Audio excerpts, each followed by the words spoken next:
नमस्कार। मैं सुनीता कथा मंथन में आप सबका स्वागत करती हूँ। कथा मंथन में आज सुनिए मुंशी प्रेमचंद जी की कहानी बहिष्कार।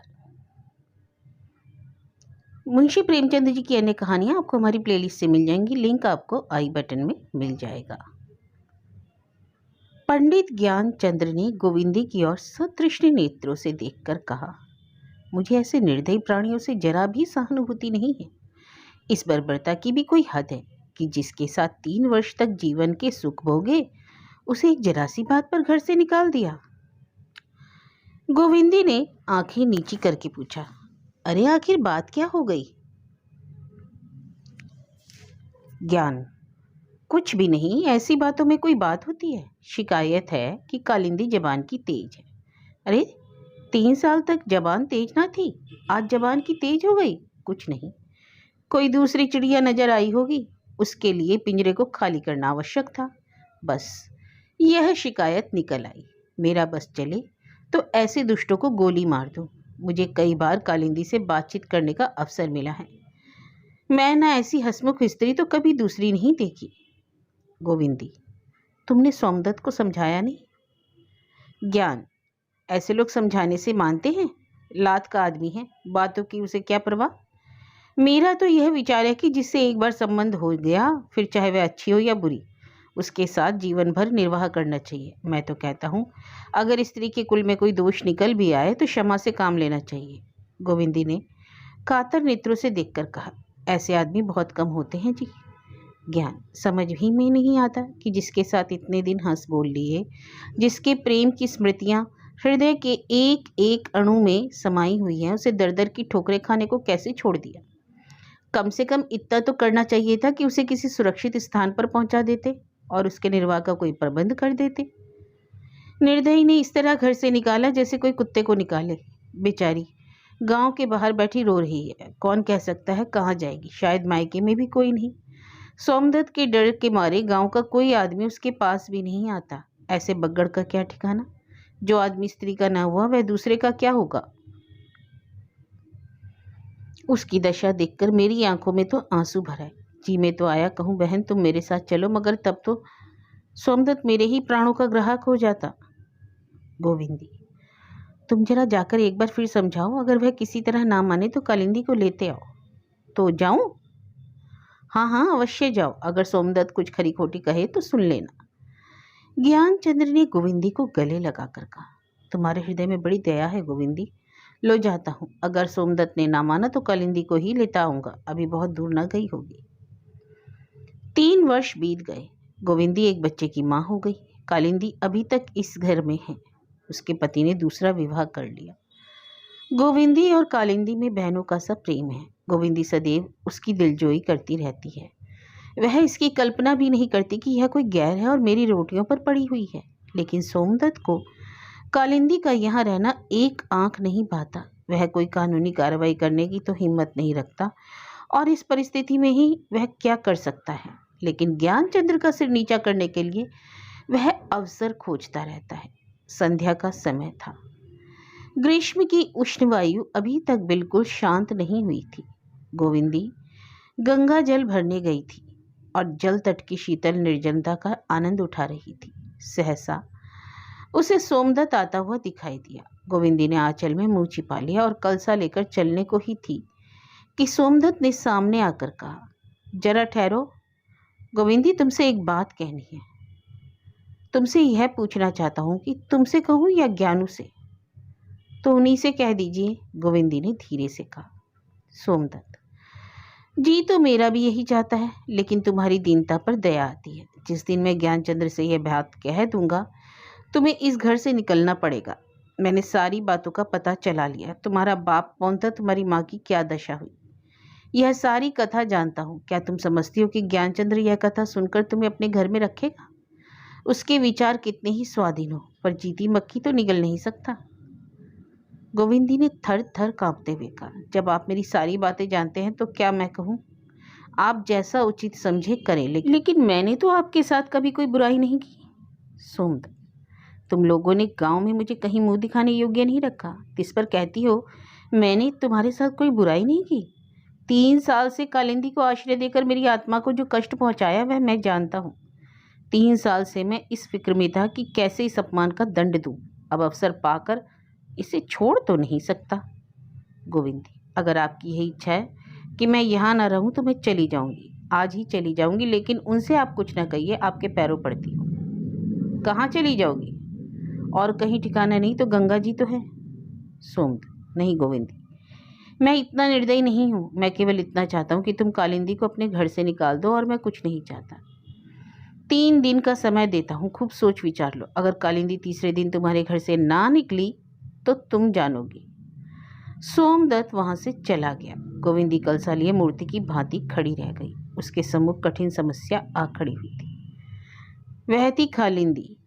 घर में एक ही रह सकती थी, दोनों के लिए उस घर में स्थान ना था। क्या कालिंदी के लिए वह अपना घर, अपना सर्वस्व त्याग देगी?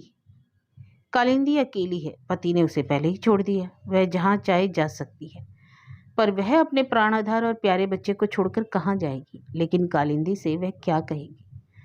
जिसके साथ इतने दिनों तक बहनों की तरह रही, उसे क्या वह अपने घर से निकाल देगी? उसका बच्चा कालिंदी से कितना हिला हुआ था। कालिंदी उसे कितना चाहती थी। क्या उस परित्यक्तता दीना को वह अपने घर से निकाल देगी? इसके सिवा और उपाय ही क्या था? उसका जीवन अब एक स्वार्थी, दंभी व्यक्ति की दया पर अवलंबित था। क्या अपने पति के प्रेम पर वह भरोसा कर सकती थी?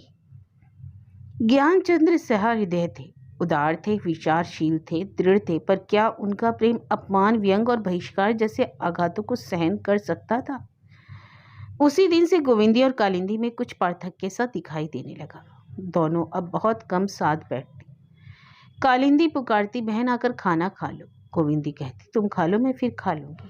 पहले कालिंदी बालक को सारे दिन खिलाया करती थी, माँ के पास केवल दूध पीने जाता था, मगर अब गोविंदी हर दम उसे अपने ही पास रखती। दोनों के बीच में कोई दीवार खड़ी हो गई थी। कालिंदी बार बार सोचती, आजकल मुझसे यह क्यों रूठी हुई है, पर उसे कोई कारण नहीं दिखाई देता। उसे भय हो रहा है कि कदाचित यह मुझे यहाँ नहीं रखना चाहती।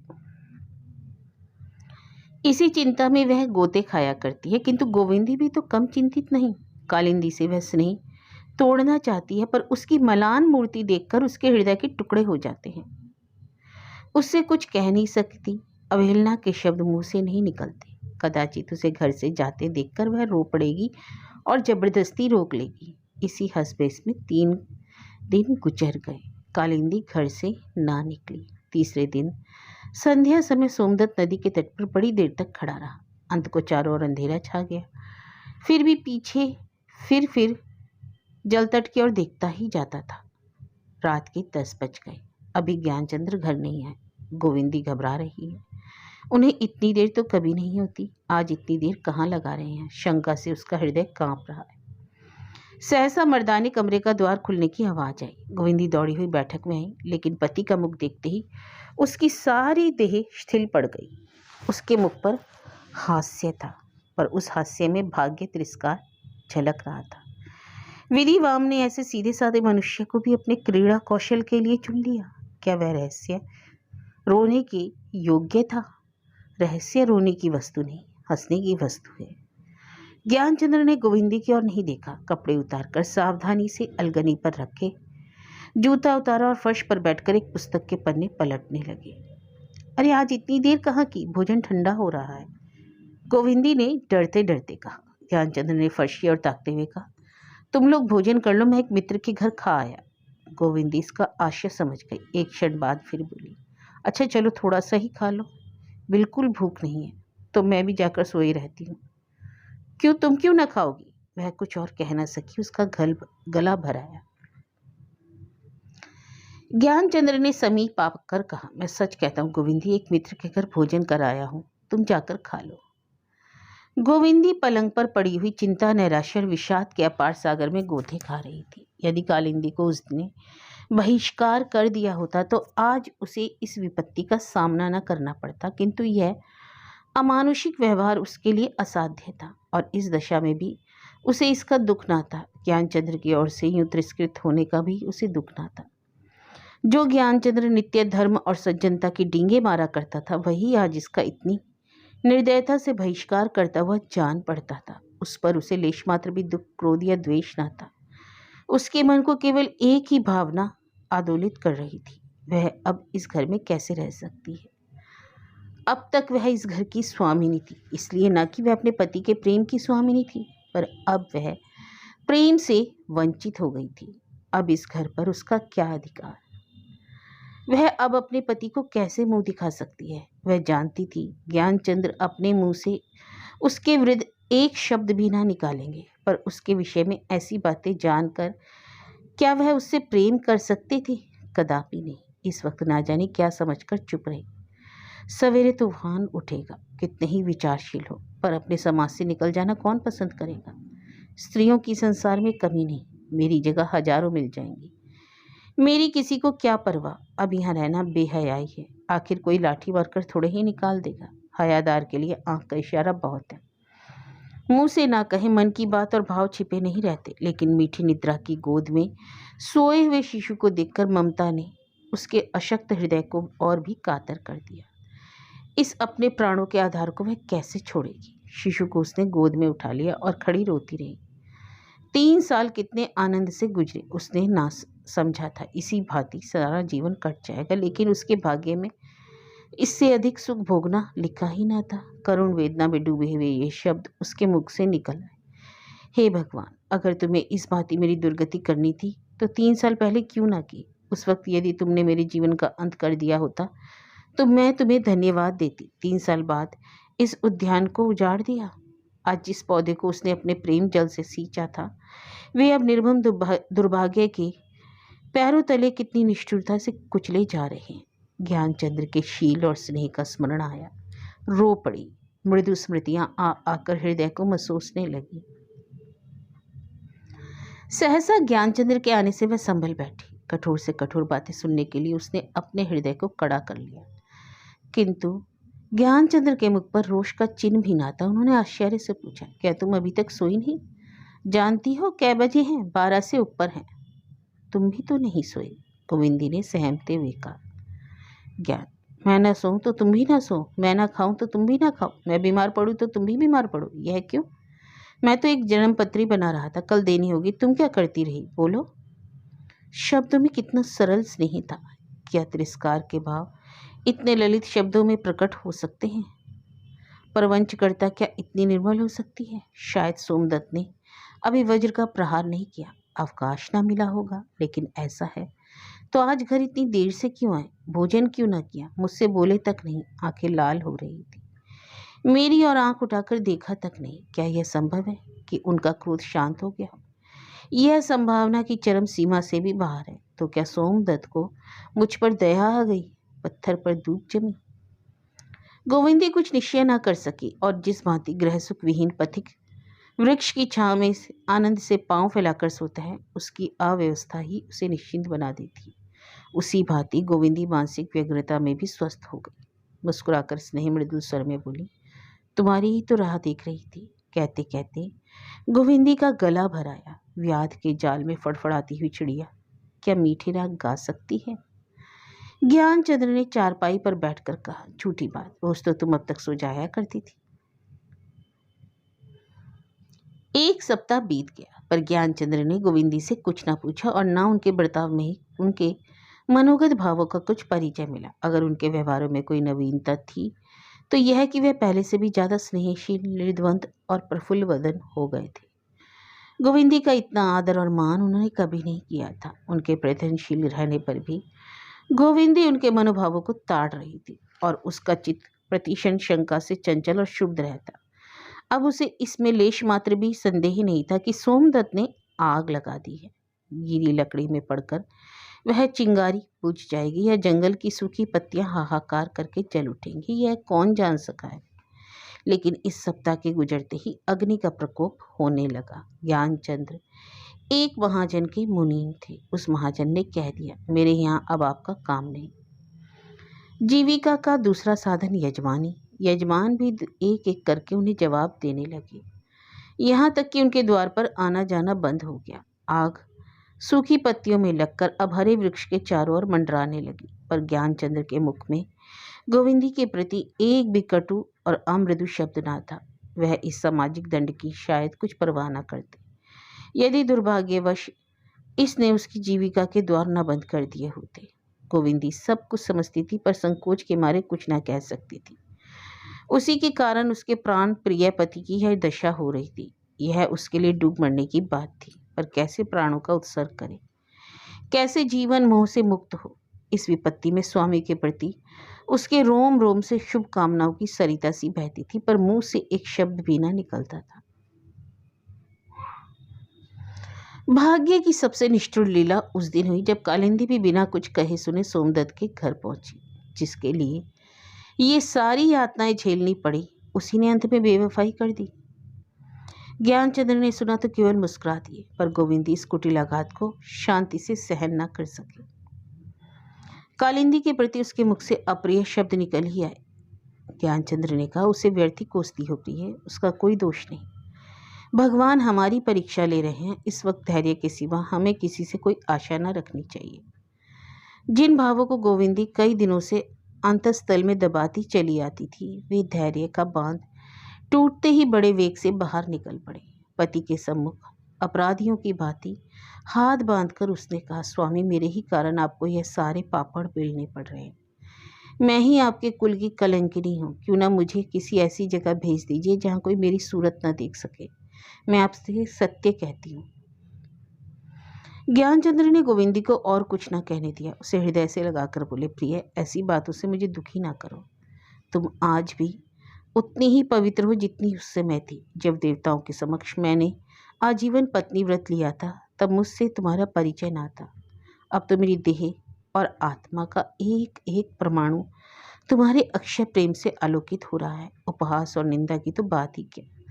दुर्देव का कठोरतम आघात भी मेरे व्रत को भंग नहीं कर सकता। अगर डूबेंगे तो साथ साथ, तैरेंगे तो साथ साथ। मेरे जीवन का मुख्य कर्तव्य तुम्हारे प्रति है। संसार इसके पीछे, बहुत पीछे। गोविंदी को जान पड़ा उसके सम्मुख कोई देव मूर्ति खड़ी है। स्वामी में इतनी श्रद्धा, इतनी भक्ति उसे आज तक कभी ना हुई थी। गर्व से उसका मस्तक ऊंचा हो गया और मुख पर स्वर्गीय आभा झलक पड़ी। उसने फिर कहने का कुछ साहस ना किया। संपन्नता अपमान और बहिष्कार को तुच्छ समझती है। उनके अभाव में ये बाधाएं प्राणांतक हो जाती हैं। ज्ञानचंद्र दिन के दिन घर में पड़े रहते। घर से बाहर निकलने का उन्हें साहस ना होता। जब तक गोविंदी के पास गहने थे, भोजन की चिंता ना था, किंतु जब यह आधार भी न रह गया तो हालात और भी खराब हो गए। कभी कभी निराहार रह जाना पड़ता। अपनी व्यथा किससे कहे, कौन मित्र था, कौन अपना। गोविंदी पहले भी हष्टपुष्ट न थी, पर अब तो अनाहार और अंतर्वेदना के कारण उसकी देह और जीर्ण हो गई। पहले शिशु के लिए दूध मोल लिया करती थी, अब इसकी सामर्थ्य न थी। बालक दिन पर दिन दुर्बल होता जाता था। मालूम होता था उसे सूखे का रोग हो गया। दिन के दिन बच्चा खुर्रा खाट पर पड़ा रहता। माता को निराशा दृष्टि से देखा करता। कदाचित उसकी बाल बुद्धि भी अवस्था को समझती थी। कभी किसी वस्तु के लिए हट न करता। उसकी बालोचित सरलता, चंचलता, क्रीड़ाशीलता ने अब तक दीर्घ आशाविहीन प्रतीक्षा का रूप धारण कर लिया। माता पिता उसकी दशा को देखकर मन ही मन कुड़कुड़ कर रह जाते। संध्या का समय था। गोविंदी अंधेरे घर में बालक के सिरहाने चिंता में मग्न बैठी थी। आकाश पर बादल छाए थे। हवा झोंके उसके अर्धनग्न शरीर से शर के समान लगते थे। आज दिन भर बच्चे ने कुछ न खाया था। घर में कुछ था ही नहीं। क्षुधा अग्नि से बालक छटपटा रहा था, पर या तो रोना चाहता था, पर उसमें रोने की भी शक्ति ना थी। इतने में ज्ञानचंद्र तेली के यहाँ से तेल लेकर आ पहुंचे। दीपक जला। दीपक के क्षीण प्रकाश में माता ने बालक का मुख देखा तो सहम उठी। बालक का मुख पीला पड़ गया और पुतलियां चढ़ गई थी। उसने घबराकर बालक को गोद में उठाया। देह ठंडी थी। चिल्लाकर बोली, हाँ भगवान, मेरे बच्चे को क्या हो गया। ज्ञानचंद्र ने बालक के मुख की ओर देखकर एक ठंडी सांस ली और बोले, ईश्वर, क्या सारी दया दृष्टि हमारे ही ऊपर करोगे। हाय मेरा लल्ला, मेरा लाल, मारे भूख के शिथिल हो गया। कोई ऐसा नहीं जो इसे 2 घूंट दूध पिला सके। यह कहकर उसने बालक को पति की गोद में दिया और एक लुटिया लेकर कालिंदी के घर दूध मांगने चली, जिस कालिंदी ने आज 6 महीने से इस घर की ओर ताका भी ना था। उसी के द्वार पर दूध की भिक्षा मांगने जाते हुए से कितनी ग्लानि, कितना संकोच हो रहा था। वह भगवान के सिवा और कौन जान सकता है। यह वही बालक है जिस पर एक दिन कालिंदी प्राण देती थी, पर उसकी ओर से अब उसने अपना हृदय इतना कठोर कर लिया था कि घर में गांव लगने पर भी एक चिल्लू दूध न भेजा।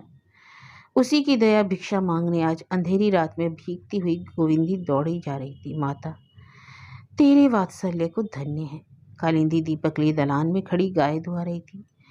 पहले स्वामिनी बनने के लिए वह सौत से लड़ा करती थी। सेविका का पद उसे स्वीकार नहीं था और अब सेविका का पद स्वीकार करके स्वामिनी बनी हुई थी। गोविंदी को देखकर तुरंत निकल आई और विस्मय से बोली, क्या है बहन, पानी बूंदी में कैसी चली आई? गोविंदी ने सकुचाते हुए कहा, लल्ला बहुत भूखा है कालिंदी, आज दिन भर कुछ ना मिला, थोड़ा सा दूध लेने आई। कालिंदी भीतर जाकर दूध का मटका लिए बाहर निकल आई और बोली, जितना चाहो ले लो गोविंदी, दूध की कौन कमी है। लल्ला तो अब चलता होगा, बहुत जी चाहता है जाकर देखा हूँ, लेकिन जाने का हुक्म नहीं, पेट पालना है तो हुक्म मानना ही पड़ेगा। तुमने तो बतलाया ही नहीं, नहीं तो लल्ला के लिए दूध का तोड़ा थोड़ा है। मैं चली क्या आई तो तुमने मुझे मुंह देखने को तरसा डाला, मुझे कभी पूछता है। यह कहते हुए कालिंदी ने दूध का मटका गोविंदी के हाथ में रख दिया। गोविंदी की आंखों से आंसू बहने लगे। कालिंदी इतनी दया करेगी इसकी उसे आशा नहीं थी। अब उसे ज्ञान हुआ कि वही दयाशील सेवापरायण रमणी है जो पहले थी। लेश मात्र भी अंतर ना था। बोली, इतना दूध ले जाकर क्या करूंगी बहन, इस लुटिया में डाल दो। कालिंदी, अरे दूध तो सभी छोटे बड़े पीते हैं, ले जाओ। यह मत समझो कि मैं तुम्हारे घर से चलाई तो बिरानी हो गई। भगवान की दया से अब यहाँ किसी बात की चिंता नहीं। मुझसे कहने भर की देर है। हाँ, मैं आऊँगी नहीं, इससे लाचार हूँ। कल किसी बेला लल्ला को लेकर नदी किनारे आ जाना, देखने को बहुत जी चाहता है। गोविंदी दूध की हांडी लिए घर चली गई। गर्वपूर्ण आनंद के मारे उसके पैर उड़े जाते थे। ड्योढ़ी पर पैर रखते ही बोली, जरा दिया दिखा देना, यहाँ कुछ सुझाई नहीं देता, ऐसा ना हो कि दूध गिर पड़े। ज्ञानचंद्र ने दीपक दिखा दिया। गोविंदी ने बालक को अपनी गोद में लेटाकर एक कटोरी से दूध पिलाना चाहा, पर एक घूंट से अधिक दूध कंठ से ना गया। बालक ने हिचकी ली और अपनी जीवन लीला समाप्त कर दी। करुण रोदन से घर गूंज उठा। सारी बस्ती के लोग चौंक पड़े, पर जब मालूम हो गया कि ज्ञानचंद्र के घर से आवाज आ रही है, कोई द्वार पर ना आया। रात भर भग्न हृदय दंपत्ति रोते रहे। प्रातःकाल ज्ञानचंद्र ने शव उठा लिया और शमशान की ओर चले। सैकड़ों आदमियों ने उन्हें जाते देखा, पर कोई समीप न आया। कुल मर्यादा संसार की सबसे उत्तम वस्तु है, उस पर प्राण तक न्यौछावर कर दिए जाते हैं। ज्ञानचंद्र के हाथ से वह वस्तु निकल गई जिस पर उन्हें गौरव था, वह गर्व था, वह आत्मबल, वह तेज जो परंपरा ने उनके हृदय में कूट कूट कर भर दिया था। उसका कुछ अंश तो पहले ही मिट चुका था, बचा कुचा पुत्र शोक ने मिटा दिया। उन्हें विश्वास हो गया कि उनके अविचार का ईश्वर ने यह दंड दिया। दुरावस्था, जीर्णता और मानसिक दुर्बलता सभी इस विश्वास को दृढ़ करती थी। वह गोविंदी को अब भी निर्दोष समझते थे। उसके प्रति एक कटु शब्द उनके मुंह से ना निकलता, ना कोई कटु भाव भी उनके दिल में जगा पाता। विधि की क्रूर क्रीड़ा ही उनका सर्वनाश कर रही थी, इसमें उन्हें लेश मात्र भी संदेह न था। अब वह घर उन्हें फाड़े खाता था। घर के प्राण निकल गए थे। अब माता किसे गोद में लेकर चंदा मामा को बुलाएगी, किसे उपटन मलेगी, किसके लिए प्रातःकाल हलवा पकाएगी। सब कुछ शून्य था। मालूम होता था उनके हृदय निकाल लिए गए हैं। अपमान, कष्ट, अनाहार, इन सारी विडंबनाओं के होते हुए भी बालक की बाल क्रीड़ाओं में सब कुछ भूल जाते थे। उसके स्नेहमय लालन पालन में ही अपना जीवन सार्थक समझते थे। अब तो चारों ओर अंधकार था। यदि ऐसे मनुष्य हैं जिन्हें विपत्ति से उत्तेजना और साहस मिलता है, तो ऐसे भी मनुष्य हैं जो आपत्ति काल में कर्तव्यहीन, पुरुषार्थहीन और उद्यमहीन हो जाते हैं। ज्ञानचंद्र शिक्षित थे, योग्य थे। यदि शहर में जाकर दौड़ धूप करते तो कहीं ना कहीं का काम मिल जाता। वेतन कम ही सही, रोटियों को तो मोहताज ना रहते। किंतु अविश्वास उन्हें घर से निकलने ना देता। कहाँ जाएं? शहर में कौन जानता है? अगर दो चार परिचित प्राणी हैं भी तो उन्हें मेरी क्यों परवाह? फिर इस दशा में जाए कैसे? देह पर साबुत कपड़े भी ना हैं। जाने के पहले गोविंदी के लिए कुछ न कुछ प्रबंध करना आवश्यक था। उसका कोई सुविधा ना था। इन्हीं चिंताओं में पड़े पड़े उनके दिन कटते थे। यहाँ तक कि उन्हें घर से बाहर निकलने में भी बड़ा संकोच था। गोविंदी ही उन पर अनुपार्जन का भार था। बेचारी दिन को बच्चों के कपड़े सीती, रात को दूसरे के लिए आटा पीसती। ज्ञानचंद्र सब कुछ देखते और माथा टोक कर रह जाते। एक दिन भोजन करते हुए ज्ञानचंद्र ने आत्मधिक्कार के भाव से मुस्कुरा कर कहा, मुझसा निर्लज पुरुष भी संसार में दूसरा न होगा, जिसे स्त्री की कमाई खाते भी मौत नहीं आती। गोविंदी ने भौं सिकोड़ कर कहा, तुम्हारे पैरों पड़ती, मेरे सामने ऐसी बात मत किया करो। है तो यह सब मेरे ही कारण ना। ज्ञान, तुमने पूर्व जन्म में कोई बड़ा पाप किया था गोविंदी, जो मुझ जैसे निकट्टू के पल्ले पड़ी।